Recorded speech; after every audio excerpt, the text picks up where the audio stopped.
Welcome and thank you for standing by. Currently, all participants are in a listen-only mode. Today's webinar is being recorded, and the recording will be posted publicly. If you have any objections, you may disconnect at this time. Now I'd like to turn the call over to your host for today, Kira Obradovich.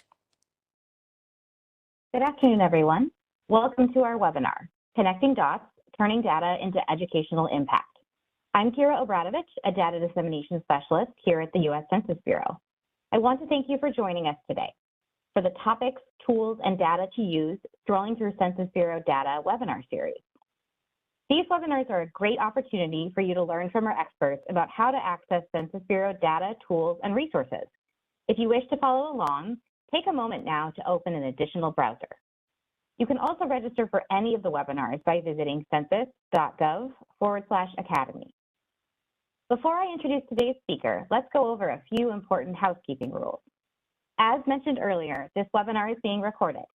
For your convenience, it will be uploaded to our Census Academy site with all supplemental materials, including the slides relating to the webinar, within 30 business days. We welcome written questions during the webinar, so please submit your written questions using the Q&A panel, which is at the bottom, center, or the right-hand side of your WebEx screen. Please take a moment to locate that now.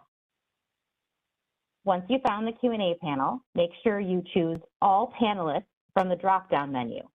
This will ensure we see your question. Also, we ask that you do not include any personal or business identifiable information with your questions. We suggest keeping the chat panel open, as we will provide key links and other resources throughout the webinar. Keep in mind you won't be able to respond to the chat. That is for us to send out links and other resources related to the presentation. My colleagues will be monitoring the Q&A panel. As time allows, we will answer your question directly through the Q&A panel, or we will share your question with the presenter to respond to during the webinar.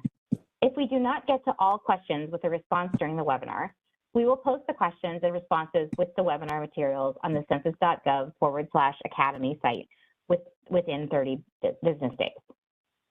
As you know, we are in a virtual environment, and sometimes technical difficulties may occur.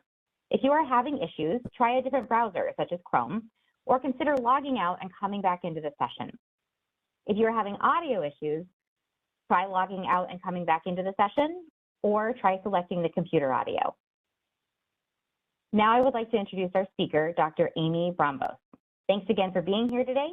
Amy, you may begin. Thank you. Welcome, everybody. Thank you for being here with me today. I'm Dr. Amy Brambos. I am your speaker today. I come to you with over 25 years of academic experience as a teacher, a data administrator, a professor, and a researcher. I've got an awful lot of background in data use for continuous school improvement, strategic planning, accreditation, and things of that nature. I started working as a data dissemination specialist with the Census Bureau a few years ago and really enjoy working with fellow academics and people working in K-12 and higher ed. So hopefully I can bring a little bit of insight to you today on just how you can use our Census Bureau data to help advance academics in your schools. I'm going to turn off my video now so that we have a much less risk of anything freezing as we go along, and let's get started. So if you are an academic administrator at any level, you're already very specialized in data analysis and you make keen decisions every day. You're analyzing student assessment data to identify learning gaps. You're reviewing enrollment trends to plan staffing levels and examining shifts to anticipate facility needs. You're scrutinizing attendance patterns to design intervention programs. You study disciplinary data to create safer school environments, and you analyze graduation rates to measure your district's success. But here's the challenge. Excuse me. While you have abundant data about what happens inside your schools, you may be missing critical insights about the communities that your students are calling home. And the families walking through your doors every morning bring with them a complex web of socio-economic factors, cultural backgrounds, employment patterns, and housing situations that profoundly impact students' educational experience and school culture. Today, we're going to unlock a powerful free resource that can transform how you approach major decisions in your district, the Census Bureau data. Most people are aware of the decennial census, which is a complete count of those living in the United States and done every 10 years. But you may not know that the Census Bureau conducts over 130 other surveys and questionnaires every year, and one of which is the American Community Survey, which provides a treasure trove of useful data. So whether you're writing grants, planning facilities, allocating resources, designing programs, or engaging families, community demographic data broken into topics seen here provide the context that make your internal school data exponentially more actionable. You'll use census data to enhance, not replace your internal data, making it your decision-making superpower. You already know how to use data to drive educational decisions. So now let's show you how to use community data to drive educational impact. I want to walk you through one scenario. The Buffalo Public Schools is one of New York State's big 5 urban districts. It serves over 32,000 students across a complex city landscape. Here, families have school choice, which means they can choose to attend any school in a district that encompasses 52 square miles, which creates some unique challenges, as you can imagine. So when scanning their internal data, you can identify that there are gaps that seem to correlate with school geography. There are after-school programs that are packed in some buildings, but nearly empty in others, family engagement that varies dramatically from school to school, and sometimes there are very poor attendance rates. So student information systems would tell you where kids live, but it doesn't tell you much about those neighborhoods. So imagine you could layer community data onto everything that you already know about your students. So community data like household access to transportation and the use of public transportation, and whether or not there are bus routes through families' neighborhoods and metro stops near your school. And let's talk about what happens and what becomes possible with community context.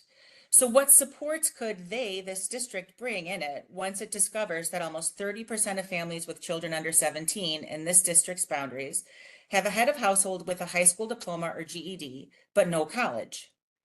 Over 13% never graduated high school, and nearly 6% of them did not get past 9th grade. Would it explain anything if you found out that 11% of families with school-age children moved within the past year? Would knowing that 18% of families speak languages other than English at home alter the way that you communicate with parents? And what about a poverty rate that varies from 0% to 100%, depending on the neighborhood in which those students live? How do district administrators use census data to introduce academic programming that actually fits? Well, when census employment data show your community is built around healthcare, manufacturing, and service industries, you can design career training and after-school STEM programs that connect directly to local career pathways, making learning relevant. And knowing that those employed in these fields are reaching retirement age and the applicant pool of young workers is slim, career attainment becomes tangible for students. Showing students their earning potential, the likelihood they will work in their field of choice after attaining a certificate or degree, and the states graduates will find work in high-need fields, or the areas locally where people work, might help motivate learning and reduce dropout rates. This is a really small portion of the data available to you through any one of the Census Bureau's data tools and portals. As you can see here in data.census.gov, our feature data portal and the platform we're going to explore further together today, just searching school district provides almost 2,000 data sets. And we can limit this result. By using the advanced search tool, you can locate your school district among the geographic choices and then select a topic of interest, like residential mobility. How often are families moving and to where? Languages spoken at home, and computer and internet use. And then we can discover that almost 8,000 households, or 6.3% of households within these school district boundaries, did not own a computer. And over 13,000 households, or 10.7%, do not have internet access. Targeted learning support is important as resources become more scarce. Data-driven decision-making becomes vital.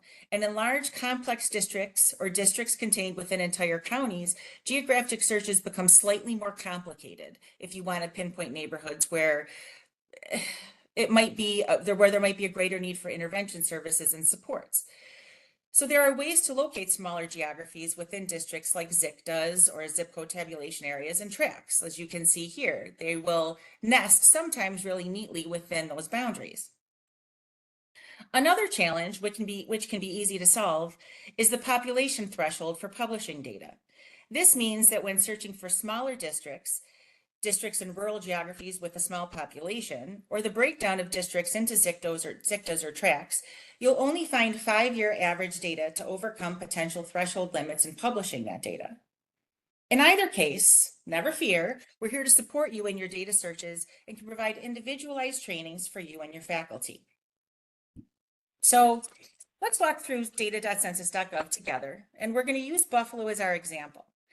I'm going to share my screen and pull the data that they need to inform some of their decisions. Okay, so as we said, we're going to use our advanced search tool, and we're going to start with some socioeconomic indicators accessing the American Community Survey for Buffalo Public Schools boundaries. So you can see over here in our geographic searches, the geographies that are listed here on the left-hand side are the most common geographies that people normally will search for. But what we don't see here are school districts, unless we come down here to all geographies. Now, when we click all geographies, we're going to get a lot of other choices. And as we continue to scroll down here, you'll find eventually we'll come to school districts. Now, there are a number of choices here. We have elementary, secondary, and unified. Now, we're going to be looking in New York State, and within New York State, almost every district is unified, meaning that it's K through 12. So from kindergarten all the way up to 12th grade, that's where our school districts will lie. If your school district is only elementary or K through 6th grade, you would select elementary.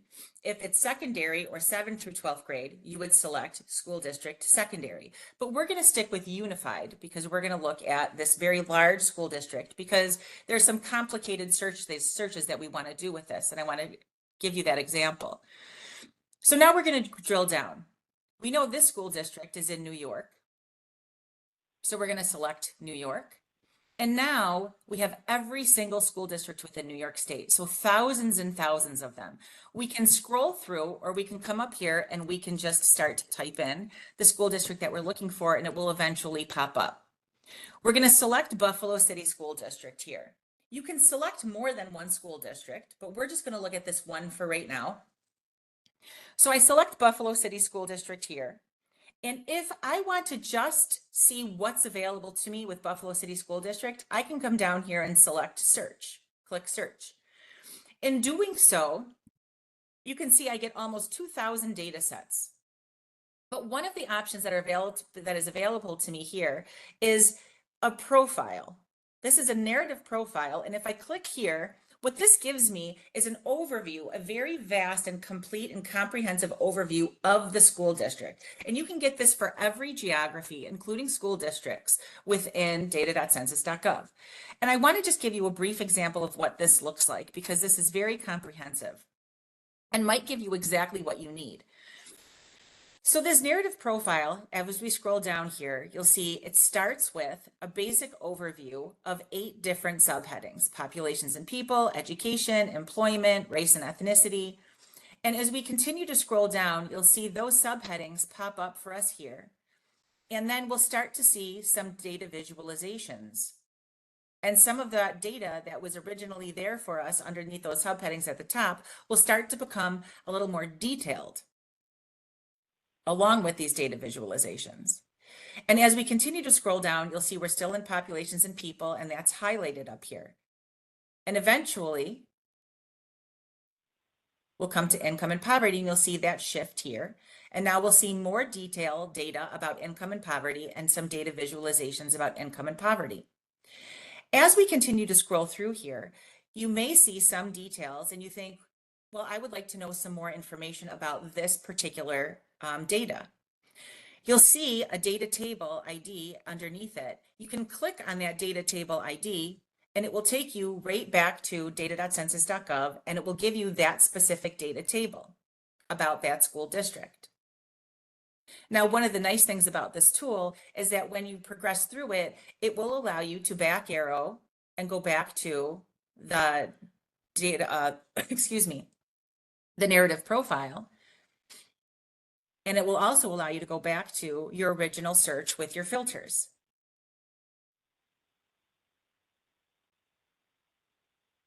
Now, let's say 2,000 data sets is a little more than what we want to view. So we can open up our filters and we can go ahead and go down to topics and try to reduce the number of results that we obtain. So one of the things that we generally want to look at when we're looking at data for school districts is income and poverty. Now, we did see some information on income and poverty in that narrative profile. We also looked at one specific table by clicking on a table ID within that narrative profile, but we can drill down further by choosing income and poverty here in this topics, in the topics choices. We could choose this variable, and you'll see now it gives us some additional choices here. Now, the more that we select here, the further we're going to drill down and reduce the number of choices we get in our results. Now, we can be very general and just select income and poverty here. We can go to income and earnings, or we can go to poverty. Now, as you see the caret next to the selection here, that means if you select this, there are going to be more choices. So you can get very specific. Now, SNAP and food stamps might be something that you want to explore. If that is a variable that your district or state still uses to identify students that are eligible for free and reduced price lunches, that is available for you here. Or we can be very general and select income and poverty. Now, I want to draw your attention up here underneath where the filters are. We like to call this sort of our shopping basket. And I want to make sure that I draw your attention here because occasionally this gets a little bit testy. And so we want to make sure that as you make a selection, that selection shows up here, because then we know that that filter, that variable is going to be within your selection. If you clicked this and it doesn't show up here, you just want to make sure you unclick and click again until it does. I'm going to X out of this now so that I can see I went from almost 2,000 data sets to 425 by selecting income and poverty and not just the school district. I want to see what tables are available to me here instead of just all data.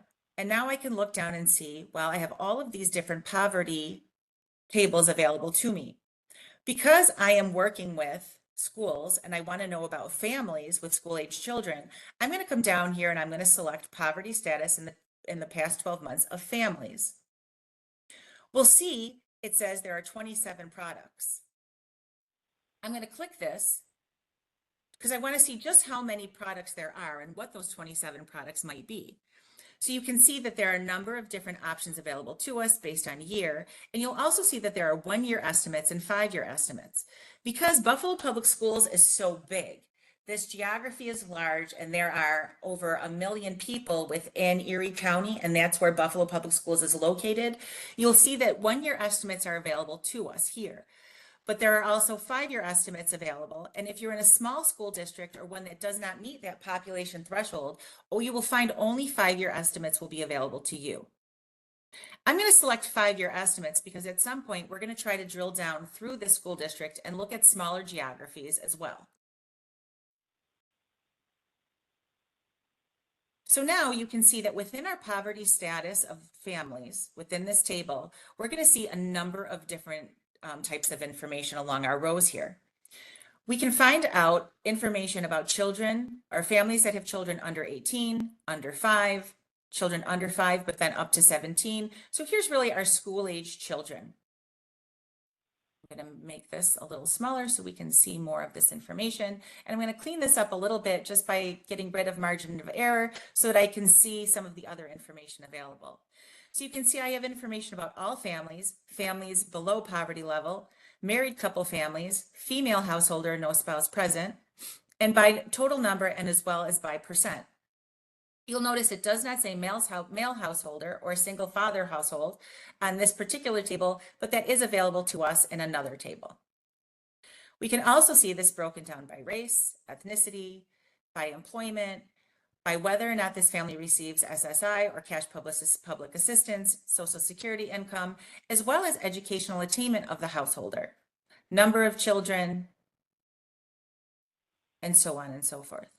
We can see whether or not this family owns or rents their home, and then percent of poverty level as well.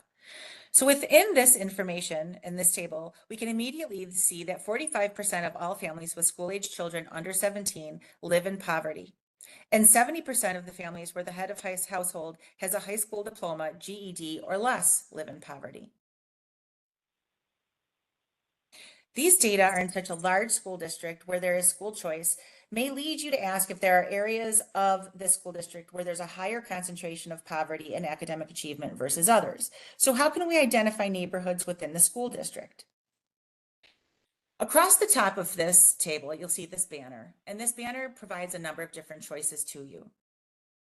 We can download this data a number of different ways, as an Excel table, as a CSV, or as a zip file. By choosing the zip file, you can download a number of different tables at one time from all different vintage years.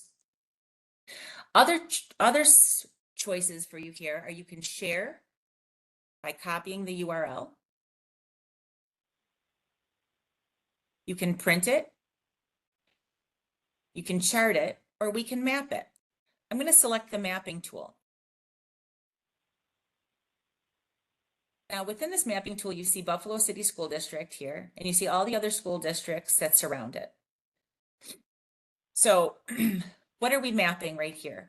When you first select map, the first thing that it's going to do for you is it's always going to map the first row of that data table.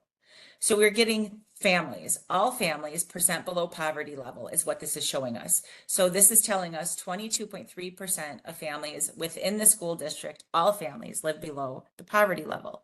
But we want to know something different here.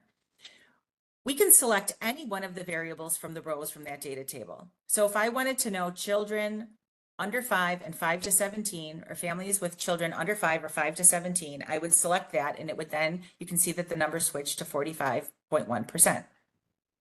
Well, this is interesting. It's great. We saw that in the data table, and all we're doing is mapping the one school district. So let's say you want to know about geographies or smaller geographies within the school district. Does this change? Is there a variation within the school district? Because as we said, this is 52 square miles. And how do you know? Well, we can add boundaries to this map. By coming over to this boundary tab, we can add zip code tabulation areas so that we can see, well, where are they within this school district? Where do the people live and how is it broken up by school district? By scrolling in, you can see that they start to appear. So now we can see, well, where are those zip codes or zip code tabulation areas within the school district? There are quite a few. This is a very, very large school district.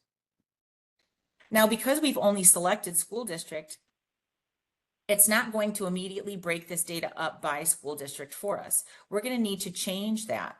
And we can do that by changing the layer at which we're looking at these data.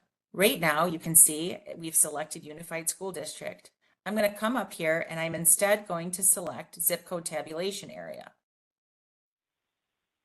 Now there's of course other ways we can do this. We could go back out to our filters here and we could instead choose zip code tabulation area, but then we need to know which ones they are in order to select them. Instead of doing that, I'm just trying to show you a little bit of an easier way to do that. So here in layer, I selected zip code tabulation area. In my boundaries, I have zip code tabulation area, and I also am going to make sure I still have Unified School District. So now I can see the zip code tabulation areas within the school district boundaries. And now I want to select them.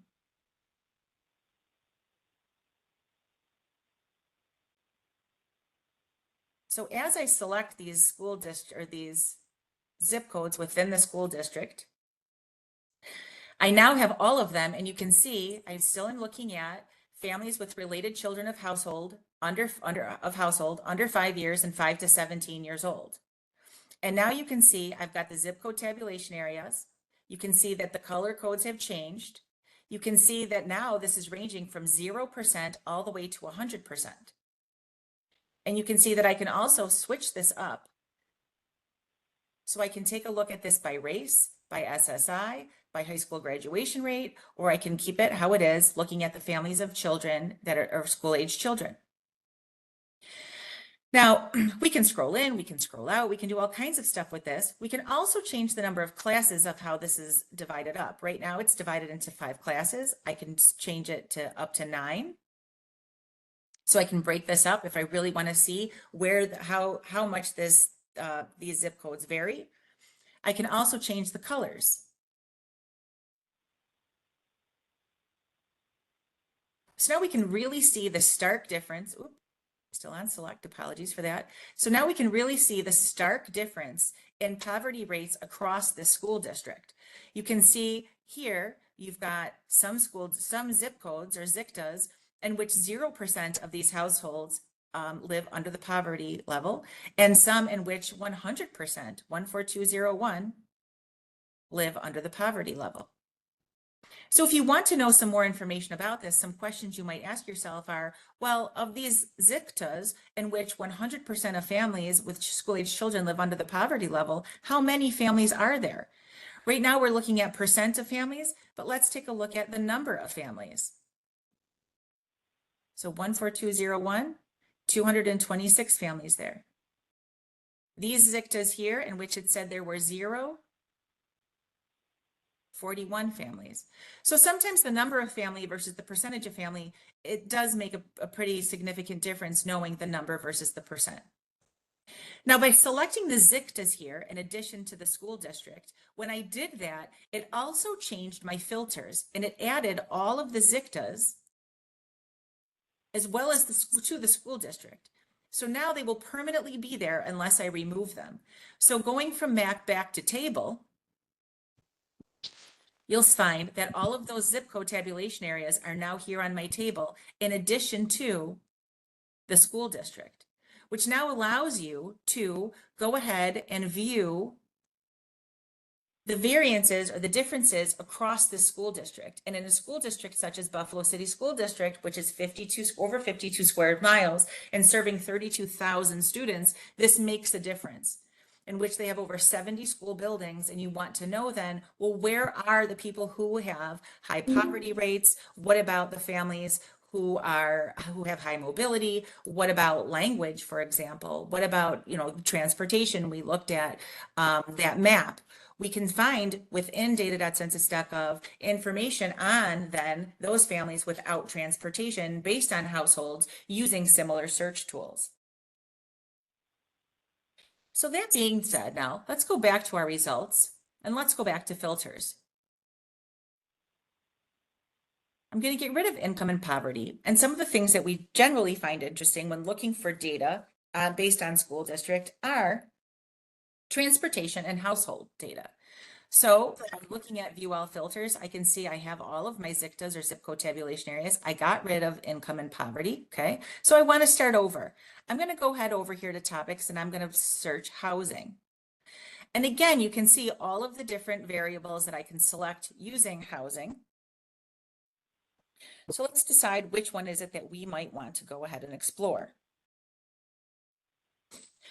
Again, the more we drill down, the less results we're going to get. So we can select just housing, or we can go into physical characteristics. And again, we can look at computer and internet use, as I showed you during one of the screenshots earlier, to see how many families and households within this district have access to internet or have access or own a computer, which is extremely important for school districts to know.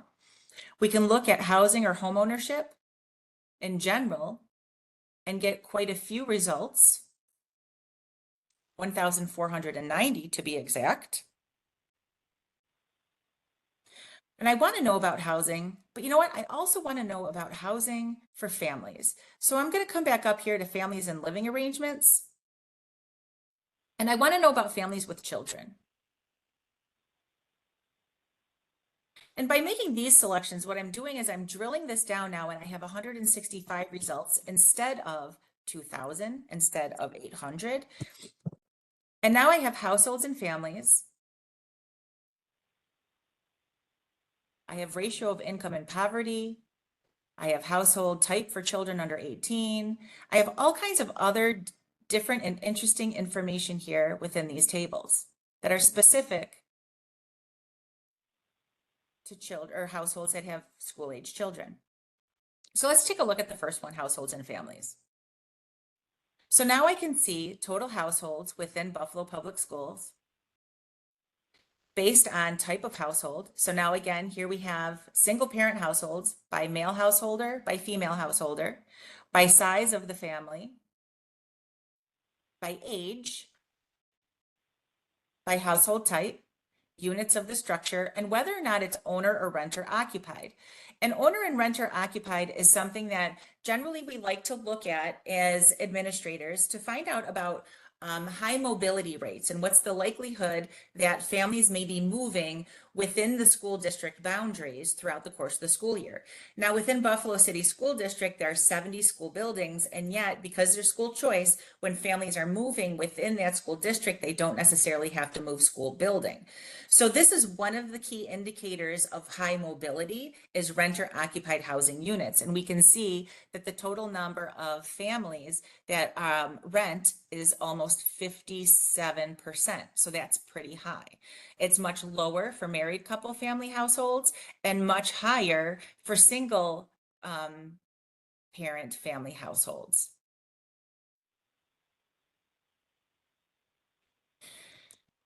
Another filter that we could take a look at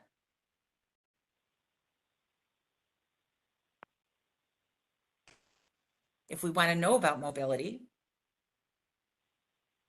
it'll eventually settle down here and show up for us, is residential mobility specifically.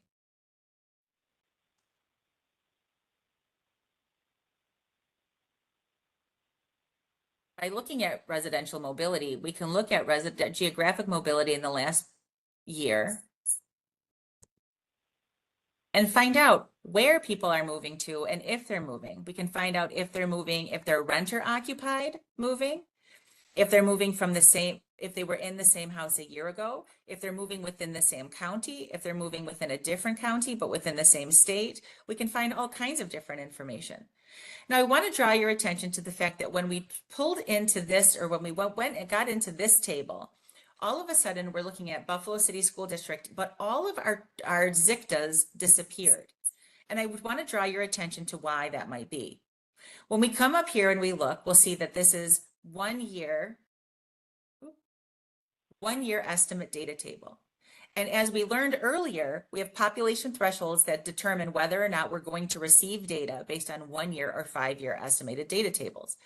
Because Buffalo Public Schools reach those population thresholds, we get the 1 year data, but the ZICTAs are such smaller geographies and they do not reach those population thresholds. We would not get the data for 1 year based on ZICTA. So we have to select 5 year data in order to get that data based on ZICTAs for this particular data table. So by switching to that now, we can also look at who's moving within these specific geographic levels of ZICTA within the school district, within the same year, within the same county, within the same state, and so on and so forth. So now we can look at how many of these people, or school-age children or families with school-age children, rent, and how many of them are experiencing mobility excuse me, within the school district and within that ZICTA.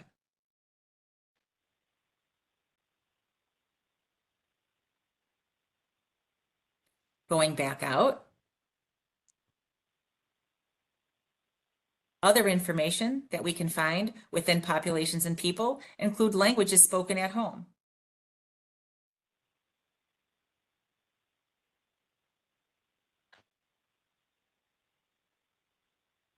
We see we have only 2 results here because not only do we have languages spoken at home, but we still have housing selected. So I'm going to X out of housing so that we can see just how many results we can look at for languages spoken at home. And now we see we have 63 results. And this table here, S1601, is one of the ones that I think will be very useful for you as school administrators.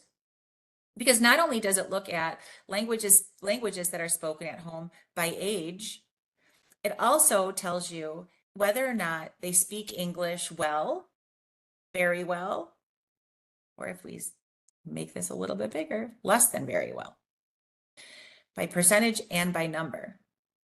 So you can see families that are speaking Spanish, other Indo-European languages, Asian and Pacific Island languages, and again, by age and how well they speak English. Now, again, you'll see that we're looking at Buffalo Public School System. We're not seeing the ZICTAs anymore because as we come up here and look, we're seeing ACS one-year estimate subject tables. So we click on this caret, we select 5-year estimate subject tables, and now we should be able to get the data that includes the ZICTAs. And we do.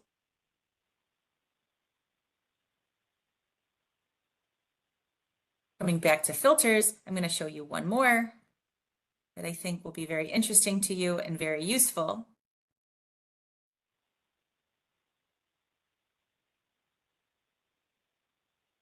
We come back to topics and look at education.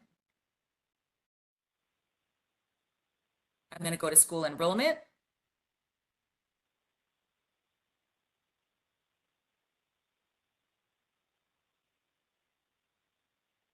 Oops. And here, table S1401, school enrollment, is going to show us not only our population based on age, based on grade,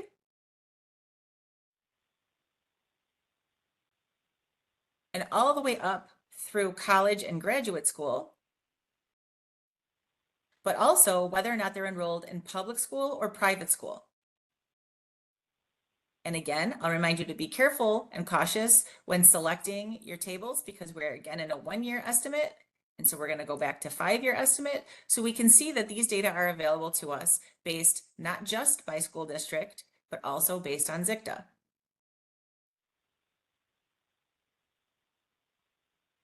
So when you need to look at your data about enrollment in nursery school and preschool, so that you can plan for kindergarten and the number of faculty you need to have or classrooms that you need to have for kindergarten, you can see that that's available for you here.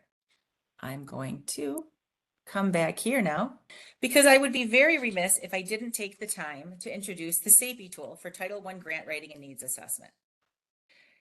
SAPI stands for Small Area Income and Poverty Estimates. And this program provides annual updates on poverty rates for school-age children.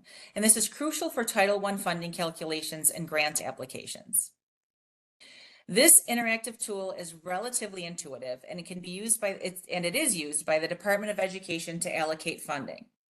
You can access and view the data by visiting this site. You're also going to receive a link in the chat to view a data gem on the SAPI tool. This is a very short instructional video that explains the calculations used for this tool and how the data are used to allocate funding and how you can use this tool for your own applications and your own projections. I also want to take a second to mention the Statistics in Schools program. This website contains ready-made instructional videos, lesson plans, links, and a whole lot more. It was designed by teachers for teachers. And this program brings data to life and using real-life situations and real-life scenarios through most subject areas and all grade levels. The only subject area that's not available for you within this is science yet. So I encourage you really to explore these resources and reach out to receive further training on this and all of the other tools that are available to you. So thank you. Thank you for being here to explore the ways in which external community data can be used to enhance the strategies for academic achievement in your schools and in your neighborhoods. And I really encourage you to explore these tools and to reach out for more information, training, and assistance. I and my colleagues are readily available to assist you in your data and training needs. And I'm going to go ahead and send this back to Mac for a brief question and answer session. All right, thanks so much, Amy. We do have some questions on the chat. So let me start with this question. So the question is, we're planning to expand our pre-K program and need to project kindergarten enrollment for the next 3 to 5 years. Which specific census tables should I use for age cohort data? And how reliable are these projections for making facility and staffing decisions? Okay. Well, I will start by saying there are a lot of data available for age group projections. It's difficult sometimes to project for pre-K because typically reporting for those age groups is not typically reporting for those age groups is a little more difficult than kindergarten, well, than grades 1 and over. So while our projections are really, I think, really well done, and we can also pull birth rates for your county and for your state. When we look at our data tables, it typically says ages 5 and under, as opposed to ages 0 to 3, which is what I know that a lot of the administrators want to see for pre-K projections. So one of the tables, S0101, I believe, for age and sex, and I think I showed you that one as we were going through, goes from 0 to, I think, age 5. So when we look at that, but then we look at age or mobility, sometimes, once you get to those pre-K, like there was one school district I was working with this year, and so we really projected what they needed for pre-K and for kindergarten. And then when they got their final enrollments, they were off. They still needed to hire one additional teacher. But, but what they were projecting prior to that, they would have needed 3 additional. So we really got them very close using these data. So the data are there, and I'm more than happy to work with anybody that would like to get assistance on finding those, and not just within our data tables, with decennial census, with the American Community Tables, and then of course with the birth rate records through your Department of Health for your state and your county. We can find a lot of very specific data for you to help make those projections a lot easier. Thanks so much, Amy. We did have a question about the languages spoken at home. I think you showed that earlier. The question was, was there one or more of the languages spoken recorded? Maybe you could expound on the data sets that we have on languages spoken. Yeah, there are quite a few tables about languages spoken at home, and they're broken down by age. They're broken down by number of different variables, by a number of different demographic variables, but primarily for school district administrators, you would want them broken down probably by age. And so those data are available. What's interesting about our language tables is that we can look at them not just broken down by age, but we want to look at languages, not just that children are speaking, but languages that are being spoken at home. Because we know that a lot of the children coming to school can speak English or are learning to speak English, at least at school, but it's at home, the parents that are struggling, right? And so we'd want to not just make sure our children, our students can speak the language, but we want to engage families. And so languages spoken at home, the data tables that we have, are really useful in helping administrators in figure out how they can engage with families better within the community. So if you know that, the students that are in your building are very good at speaking English, but you're not engaging families well, and you can find out what languages those families are speaking, it'll make that a lot easier for you to engage with families as well. And so that's where I find I'm working with a lot of school administrators on finding those data in order to engage better with parents, even more so than students. Although we do a lot of that as well. How do we make sure that there are services for families moving into the area or coming up through, pre-K kindergarten, to make sure that those services are available there as well. But there are quite a few. There are quite a few. As you saw when I first pulled that up just by school district, there were 63 tables, but I had that filtered down by school district, by children, and by language. So if we take some of those filters out, we would have even more than that. We would have over 100, if not more, tables just on language. Thanks again, Amy. So we do have one question about API. So can the data be accessed with an API key, and do we provide training on how to do so? Yes, they can be, and yes, we do. I'm more than happy to assist with that as well. So we've got our information here on how you can contact us, either me or right through Ask Data at census.gov or that 1-844-ASK-DATA to get some specialized training on that. You can also go to Census Academy, and we have a number of webinars and data gems that also do training on API. Okay, thanks again. We do have another question about exporting data for analysis. I believe you showed that earlier, but maybe you could expound again that they're able to export data for analysis, right?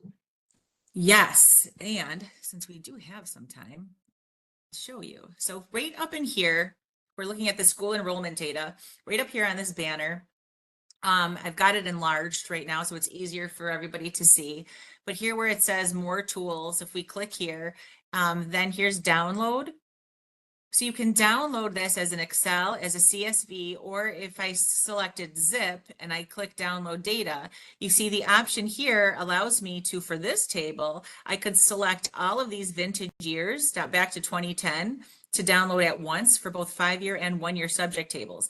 Again, 5-year would give me Buffalo Public Schools and all the ZICTA tab data, but if I selected 1 year, I'd only get Buffalo Public Schools because of that population threshold, those population thresholds, excuse me. But if I select download, oops, an Excel or CSV,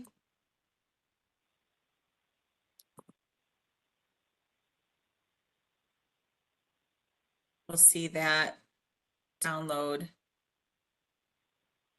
very nicely into an Excel file. And then you can go ahead and play around with that, manipulate that, and do whatever it is that you need to do using your Excel skills. Thank you so much, Amy. Since you're there, there was a question about whether we can identify relationships like grandparents, caretakers, or foster parents. Maybe you could help show them. I did respond to this on filtering, using the filtering options. Since you're already there, maybe you could just show them how to go about that. Thanks. Yeah, so let's see. We could go into, I believe, with family and living arrangements. Although, wait, I think I have to get out of where the filters I had here. Get rid of school enrollment first.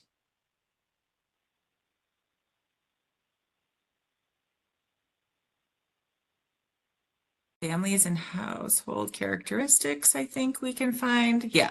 So here within families and household characteristics, you can find select relationships, household size and type, grandparents and grandchildren, family size and type, families and household characteristics. You have all of these options, but grandparents and grandchildren, this was a big one. I know there were a lot of grants available within the last few years specific to grandparents raising their grandchildren. And so here's grandchildren under 18 living with grandparents by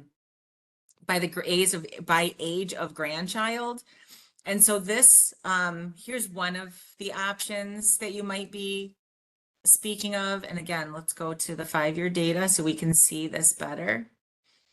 So here we can see grandchildren raising their grandchildren under 6 years or up to 17 years. So here's our school age children if we added this all together. So here for this one particular ZICTA, 14201, and this was the one ZICTA here that had 100% of the families it said lived in poverty. 172 of them are grandparents raising their grandchildren. So if I scroll all the way over to Buffalo Public Schools, over almost 6,000 of those households within Buffalo City School Districts are grandparents raising their grandchildren. So quite a few within this school district.